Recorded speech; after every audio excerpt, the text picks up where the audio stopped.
Breaking news చూస్తున్నాం. Macherla MLA పిన్నెల్లిపై నమోదైన 3 కేసుల్లో ముందస్తు బెయిల్ పిటిషన్పై నేడు హైకోర్టు తీర్పు వెలువరించనుంది.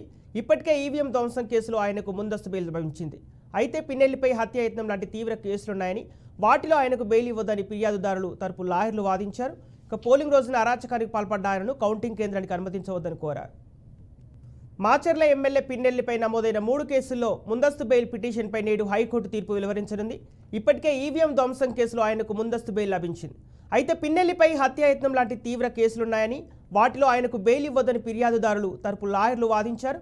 ఇక పోలింగ్ రోజున అరాచకానికి పాల్పడ్డ ఆయనను కౌంటింగ్ కేంద్రానికి అనుమతించవద్దని కోరారు. దీనికి సంబంధించి పూర్తి డీటెయిల్స్ మా విజయవాడ ప్రతినిధి శ్రీనివాస్ ఫోన్ ద్వారా సిద్ధంగా ఉన్నారు. శ్రీనివాస్, చెప్పండి, ఈవీఎం ధ్వంసం కేసులో ముందస్తు బెయిల్పై వైసీపీ ఎమ్మెల్యే పిన్నెల్లి హైకోర్టులో విచారణకు సంబంధించిన అప్డేట్స్ ఎలా ఉన్నాయి? పిన్నెల్లి నమోదైనటువంటి 3 కేసులు ఏదైతే ఉన్నాయో 3 కేసులకు సంబంధించి హైకోర్టులో నిన్న వాదనలు వినిపించిన నేపథ్యం కనిపిస్తుంది. అయితే వాదనల తర్వాత హైకోర్టు తీర్పు రిజర్వ్ చేసినటువంటి తీర్పు రిజర్వ్ చేయడం జరిగింది. దాని మీద ఈ రోజు హైకోర్టు నిర్ణయం ఏంటనేది అంటే తీర్పు ఏంటనేది వెలువడుతున్నటువంటి నేపథ్యం కనిపిస్తుంది. అయితే 13వ తేదీన జరిగినటువంటి ఏదైతే అల్లర్లు దానికి సంబంధించినటువంటి దాడులకు సంబంధించినటువంటి పిన్నెల్లిపై 3 కేసులు నమోదయ్యాయని చెప్పుకోవచ్చు. రెచ్చచింతల మండలం పాల్వాయి గేట్ పోలింగ్ బూత్ లో జరిగినటువంటి ఏదైతే 202 అదే విధంగా 202లో జరిగినటువంటి ఏదైతే ఈ ఘటన ఏదైతే ఉందో ఆ ఘటనకు సంబంధించి అక్కడ పోలింగ్ బూత్ లో ఏజెంట్ ఉన్నటువంటి కార్యకర్త శాస్త్రీరావుపై దాడికి యత్నించారనేటువంటి నేపథ్యంతో కూడా ఆయన మీద కేసు పెట్టడం జరిగింది. అది మాచర్ల పోలీస్ స్టేషన్ లో కేసు నమోదైనటువంటి నేపథ్యం. దాన్ని 307 సెక్షన్ కింద ఆయన మీద కేసు నమోదు చేసినట్టు కూడా తెలుస్తుంది. మరో పక్క నుంచి అదే అంశంలో చూసినట్లయితే కనుక పోలింగ్ ముగిసిన తర్వాత రోజు కూడా కారంపూడిలోనే శ్రీ నారాయణమూర్తి నారాయణ స్వామిపై దాడి చేశారంటూ కూడా 307 కేసు నమోదు చేయడం జరిగింది.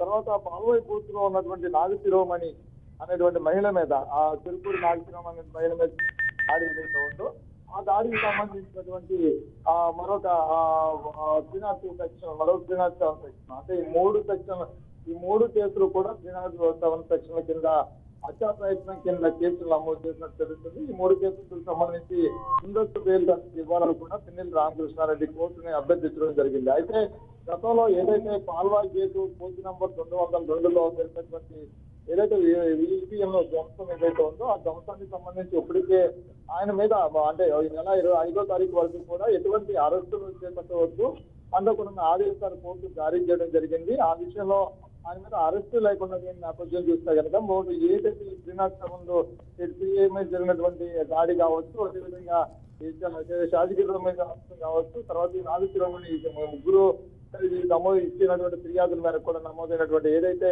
విడివిడి శాఖ ఎఫ్ఐఆర్లు ఉన్నాయో దానిలో భాగంగా కూడా ఆయన అరెస్ట్ చేయాలంటూ కూడా ఇప్పటికే ఆదేశాలు ఉన్న నేపథ్యంలో హైకోర్టును మరొకసారి ఆశ్రయించడం జరిగింది. ఈ కేసుల్లో కూడా ఆయనకు ముందస్తు బెయిల్ ఇవ్వాలంటూ కూడా అడిగిన నేపథ్యం కనిపిస్తుంది. కానీ వాదనలు నిన్న తర్వాత కోర్టు నిన్న తీర్పును రిజర్వ్ చేసింది. ఈ రోజు ఆయనకి ముందస్తు బెయిల్ ఇస్తుందా లేదంటే కనుక కోర్టు నిరాకరిస్తుందా, పోలీసులు అశుషులుగా ఆయనకి అరెస్ట్ కడతారా అనే అంశాన్ని వహించాల్సిన పరిస్థితి కనిపిస్తుంది. మరో పక్కన చూసినట్లయితే కనుక ఏదైతే పిన్నెల్లి రామకృష్ణ ఈవీఎం ధ్వంసానికి పాల్పడ్డాడు కాబట్టి ఆయనకి కౌంటింగ్ చేసిన అనుమతి కూడా నిరాకరించిన నేపథ్యం కూడా కనిపిస్తుంది. సంపత్. ఓకే శ్రీనివాస్, ఇప్పుడు ప్రధానంగా పిన్నెల్లి రామకృష్ణారెడ్డికి బెయిల్ ఇవ్వద్దని లాయర్లు వాదించినట్టు తెలుస్తోంది. అసలు కారణం ఏంటి? అది మొత్తంగా ఏపీ హైకోర్టు నుంచి ఎలాంటి తీర్పు వచ్చే అవకాశాలు కనిపిస్తున్నాయి?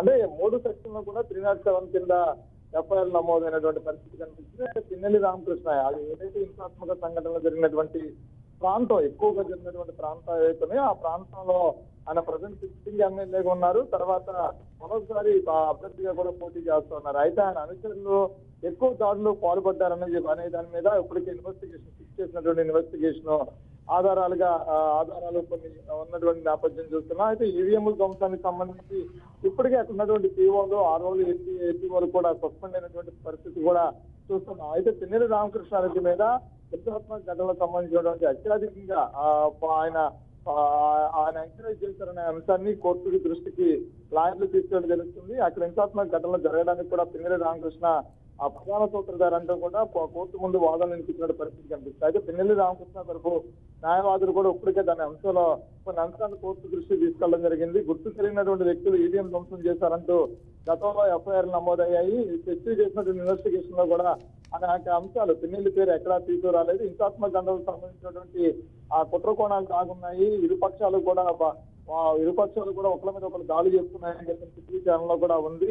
కానీ ఇక్కడ పిన్నెల్లి రామకృష్ణారెడ్డిని ఆ తీవ్రంగా తప్పుపట్టడం కాకుండా ఆ అంశంలో హైకోర్టు ఆయనకు ఉపశమనం కల్పించాలంటూ కూడా పిన్నెల్లి రామకృష్ణ తరపు న్యాయవాదులు కూడా అడిగిన పరిస్థితి ఉంది. అదే విధ్వంసం అంటే ఈ సంఘటనకు సంబంధించినటువంటి అన్ని అంశాల్లో కూడా పిన్నెల్లిని ఎక్కువగా చూపించిన నేపథ్యంలో కూడా ఈ జరిగినటువంటి విచారణ అంతా కూడా ఒకసారి హైకోర్టు పరిశీలించాల్సిన పరిస్థితి అయితే ఉంటుంది. కాబట్టి పిన్నెల్లి విషయంలో హైకోర్టు ఈ రోజు ఎలాంటి తీర్పు వెలువచ్చి ఉన్న దాని మీద ఉత్కంఠతో కొనసాగుతున్న పరిస్థితి కూడా కనిపిస్తుంది. Sampath. Okay right, thank you Srinivas.